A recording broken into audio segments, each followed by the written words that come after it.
আনচেলত্তির এই এক ঘোষণা শোনার অপেক্ষায় ছিল কোটি কোটি ভক্ত। দীর্ঘ প্রায় এক বছর ধরে চলা সব জল্পনার অবশেষে সমাপ্তি। হেক্সার গল্প লিখতে নেইমার পেলেন শেষ সুযোগটা। রিও ডি জেনেরিওর গভীর রাতেও মিউজিয়াম অফ টুমোরোর আলোতে পূরণ হলো হলুদ জার্সির সেই স্বপ্ন। 2 বছরেরও বেশি সময় ধরে জাতীয় দলের বাইরে ছিলেন ব্রাজিলের সবচেয়ে বড় সুপারস্টার। চোট, সমালোচনা, হতাশা, অনেকে তো বলেই দিয়েছিল নেইমারের গল্প এখানেই শেষ। কিন্তু ফুটবল যে শুধু পরিসংখ্যানের খেলা নয়, বরং প্রত্যাবর্তনের গল্প। আর সেই গল্পটাই এবার লিখতে যাচ্ছেন Neymar junior. SMC plus electrolyte drink minerals ফিরিয়ে দিয়ে শরীরকে করে রিহাইড্রেট ও রিফ্রেশ, আর তুমি হয়ে ওঠো অদম্য। এসএমসি প্লাস, অদম্য তুমি, থামবে না কখনো।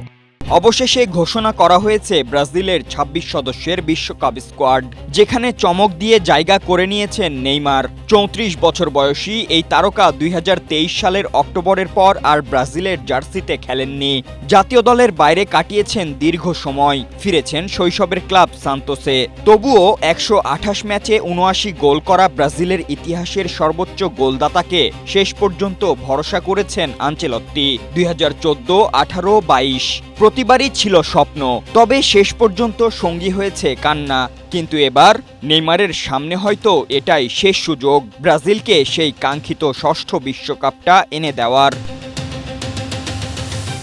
তবে শুধু নেইমার নন, হেক্সা মিশন পূরণে আনচেলত্তির সৈন্য তালিকায় আছে তারকার মেলা।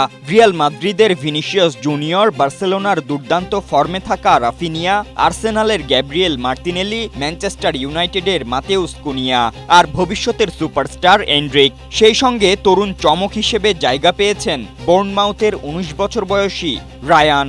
ভাস্কো দা গামা থেকে ইউরোপে গিয়ে দুর্দান্ত পারফরম্যান্সেই খুলেছে তার বিশ্বকাপের দরজা। মিডফিল্ডে অভিজ্ঞতার ওপর জোর দিয়েছেন Ancelotti. Casemiro, Bruno Guimaraes, Fabinho, Lucas Paqueta. রক্ষণেও আছে বড় নাম মার্কিনিওস, গ্যাব্রিয়েল, ব্রেমের, আলেক্সান্দ্রো। বিশ্বকাপের আগে 27 মে ক্যাম্প শুরু করবে ব্রাজিল। 31 মে মারাকানায় পানামার বিপক্ষে প্রস্তুতি ম্যাচ। তারপর যুক্তরাষ্ট্রে মিশরকে মোকাবেলা করবে সেলেসাওরা। এর এক সপ্তাহ পর শুরু হবে আসল যুদ্ধ। মরক্কোর বিপক্ষে ম্যাচ দিয়ে 14 জুন বিশ্বকাপ অভিযানে নামবে নেইমাররা। Fatin Ishraq, Asia post.